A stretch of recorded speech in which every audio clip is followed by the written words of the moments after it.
പ്രിയ വിദ്യാർത്ഥികളെ, ഇന്ന് നമ്മൾ ചർച്ച ചെയ്യുന്നത് സ്വയം പ്രകാശ് എഴുതിയ വളരെ രസകരമായ ഒരു ലേഖനമാണ്. ജബ് ഗാന്ധിജി കി ഘടി ചോരി ചലി ഗയി, ഗാന്ധിജിയുടെ വാച്ച് മോഷണം പോയപ്പോൾ. ഈ ലേഖനം ബ്രിട്ടീഷ് ഇന്ത്യയിലെ അവസാനത്തെ വൈസ്രോയി ആയിരുന്ന ലോർഡ് മൗണ്ട് ബാറ്റൻ ഗാന്ധിജിയെ ചായസൽക്കാരത്തിനായി ക്ഷണിച്ചൊരു സംഭവത്തെക്കുറിച്ചാണ്. ഗാന്ധിജിയുമായി സംസാരിക്കാതെ ഇന്ത്യയിൽ ഒന്നും ചെയ്യാൻ കഴിയില്ലെന്ന് മനസ്സിലാക്കിയ മൗണ്ട് ബാറ്റൻ അദ്ദേഹത്തെ ക്ഷണിച്ചു. ഗാന്ധിജിയുടെ ഭക്ഷണക്രമം, അദ്ദേഹം സസ്യാഹാരിയാണോ, ഉപവാസമുണ്ടാകുമോ, എത്ര പേരെ കൂടെ കൊണ്ടുവരും എന്നതിനെക്കുറിച്ചെല്ലാം വൈസ്രോയി ഭവനിൽ വലിയ ഒരുക്കങ്ങൾ നടന്നു. ശ്രീമതി മൗണ്ട് ബാറ്റൻ ഇതിന്റെ എല്ലാം ചുമതല സ്വയം ഏറ്റെടുത്തു. ഗാന്ധിജിക്ക് സുഖം നൽകാനായി അന്നത്തെ ഇന്ത്യയിലെ ഒരേയൊരു റൂം കൂളർ ഉപയോഗിച്ച് മുറി നന്നായി തണുപ്പിച്ചു. എന്നാൽ തണുപ്പു കാരണം ഗാന്ധിജിക്ക് അസ്വസ്ഥത തോന്നി. അദ്ദേഹം കൂളർ ഓഫ് ചെയ്യാൻ ആവശ്യപ്പെട്ടു. "ഈ കൂളർ പ്ലീസ് നിർത്തിവെക്കൂ, എനിക്ക് തണുക്കുന്നു" എന്ന് അദ്ദേഹം പറഞ്ഞു. ഇത് വൈസ്രോയിക്ക് തന്റെ പ്രൗഢി കാണിക്കാനുള്ള ആദ്യ അവസരം ഇല്ലാതാക്കി. സംസാരത്തിനിടയിൽ ട്രെയിൻ യാത്രയിൽ തന്റെ പ്രിയപ്പെട്ട പഴയ വാച്ച് ആരോ മോഷ്ടിച്ചെന്ന് ഗാന്ധിജി സങ്കടത്തോടെ പറഞ്ഞു. ദിവസവും ഉറങ്ങുന്നതിനു മുൻപ് താൻ അതിൽ താക്കോൽ കൊടുക്കാറുണ്ടായിരുന്നെന്നും അത് തനിക്ക് വളരെ പ്രിയപ്പെട്ടതാണെന്നും അദ്ദേഹം കൂട്ടിച്ചേർത്തു. ഒരു ചെറിയ പഴയ വാച്ചിന്റെ പേരിൽ ഇത്രയും വലിയൊരു സന്ദർഭം അദ്ദേഹം എന്തിന് പ്രാധാന്യം കൊടുക്കുന്നു എന്ന് വൈസ്രോയ്ക്ക് മനസ്സിലായില്ല. പ്രഭാതഭക്ഷണത്തിന്റെ സമയമായപ്പോൾ "നിങ്ങൾ കഴിച്ചോളൂ, ഞാൻ എന്റെ ഭക്ഷണം കൂടെ കൊണ്ടുവന്നിട്ടുണ്ട്" എന്ന് ഗാന്ധിജി പറഞ്ഞു. അദ്ദേഹത്തിന്റെ ഒരു സഹായി ഖാദിസഞ്ചിയെടുത്ത് അതിൽ നിന്നൊരു ചെറിയ പാത്രവും ഒടിഞ്ഞ സ്പൂണും എടുത്തു. പാത്രത്തിൽ ആട്ടൻപാലിലുണ്ടാക്കിയ തൈരായിരുന്നു ഉണ്ടായിരുന്നത്. സ്പൂണിന്റെ ഒടിഞ്ഞ കൈപ്പിടിയിൽ ഒരു മരക്കഷ്ണം നൂലുകൊണ്ട് കെട്ടിവെച്ചിരുന്നു. വൈസ്രോയിയും ഭാര്യയും ഗാന്ധിജിയെ നോക്കി നിന്നുപോയി.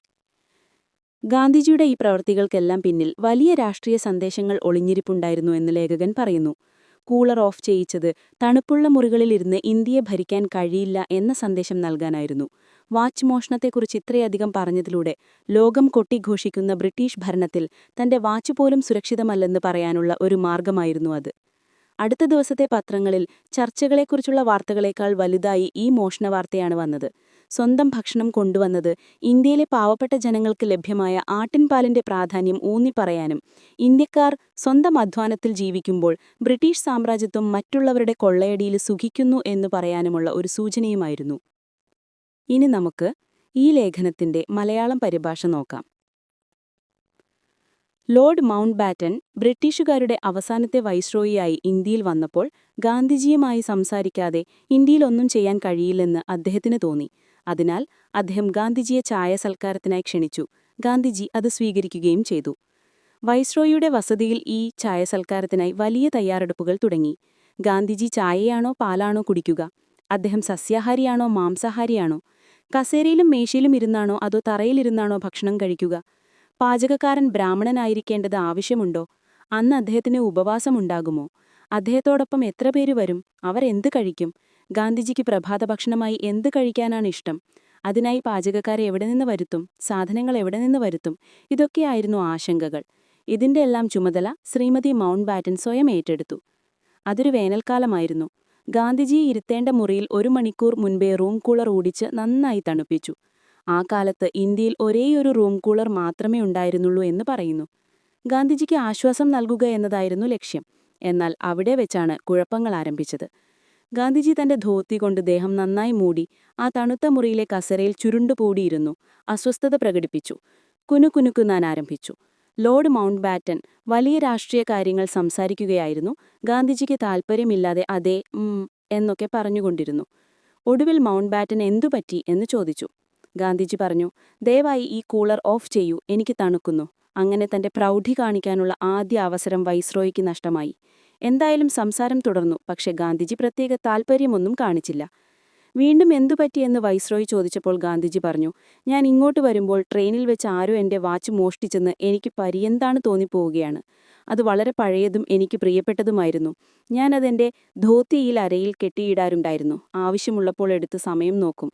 എല്ലാ രാത്രിയും ഉറങ്ങുന്നതിന് മുൻപ് ഞാൻ അതിൽ മുടങ്ങാതെ താക്കോൽ കൊടുക്കാറുണ്ടായിരുന്നു. ആരാണത് മോഷ്ടിച്ചത്, എന്തിനാണെന്നറിയില്ല." ഗാന്ധിജി ദുഃഖത്തിൽ ആണ്ടുപോയി. വൈസ്രോയും ദുഃഖം പ്രകടിപ്പിച്ചു. എന്നാൽ ഒരു ചെറിയ പഴയ വാച്ചിന്റെ പേരിൽ ഈ മനുഷ്യൻ തന്റെ ജീവിതത്തിലെ ഏറ്റവും മികച്ച അവസരമായ വൈസ്രോയിയുടെ വിരുന്നിന്റെ സന്തോഷം എന്തിന് ഇല്ലാതാക്കുന്നു എന്ന് അദ്ദേഹത്തിന് മനസ്സിലായില്ല. ഒരു പുതിയ വാച്ച് വാങ്ങി നൽകിയാലോ എന്ന് വൈസ്രോയി ചിന്തിച്ചെങ്കിലും ഗാന്ധിജി അത് സ്വീകരിക്കില്ല, തനിക്ക് തന്റെ പഴയ വാച്ച് തന്നെ വേണം എന്ന് അദ്ദേഹം പറയുമെന്നും വൈസ്രോയിക്ക് തോന്നി. അങ്ങനെ പ്രഭാത ഭക്ഷണത്തിന്റെ സമയമായപ്പോൾ ഗാന്ധിജി നിഷ്കളങ്കമായി പറഞ്ഞു, നിങ്ങൾ കഴിച്ചോളൂ, ഞാൻ എന്റെ ഭക്ഷണം കൂടെ കൊണ്ടുവന്നിട്ടുണ്ട്. രാജാവ് വിരുന്നിന് ക്ഷണിക്കുമ്പോൾ നിങ്ങൾ കഴിച്ചോളൂ, ഞാൻ എന്റെ ഭക്ഷണം കൂടെ കൊണ്ടുവന്നിട്ടുണ്ട് എന്ന് പറയാൻ എത്ര പേർക്ക് ധൈര്യമുണ്ടാകും? അപ്പോൾ ഗാന്ധിജിയോടൊപ്പം ഉണ്ടായിരുന്ന സഹായി ഒരു പഴയ ഗാദിസഞ്ചി എടുത്ത് അതിൽ നിന്നൊരു ചെറിയ പാത്രവും ഒടിഞ്ഞ സ്പൂണും എടുത്ത് ഗാന്ധിജിയുടെ മുന്നിൽ വെച്ചു. പാത്രത്തിൽ ആട്ടിൻപാലിൽ ഉണ്ടാക്കിയ തൈരായിരുന്നു ഉണ്ടായിരുന്നത്. സ്പൂണിന്റെ ഒടിഞ്ഞ കൈപ്പിടിയിൽ ഒരു മരക്കഷ്ണം നൂലുകൊണ്ട് കെട്ടിവെച്ചിരുന്നു. വൈസ്രോയിയും ഭാര്യയും ഗാന്ധിജിയെ നോക്കി നിന്നുപോയി. ഇന്ന് ചിന്തിക്കുമ്പോൾ ഗാന്ധിജിയുടെ ഈ പെരുമാറ്റത്തിന് പിന്നിൽ നിരവധി കാര്യങ്ങൾ ഒളിഞ്ഞിരിക്കുന്നുണ്ടെന്ന് ലേഖകന് തോന്നുന്നു.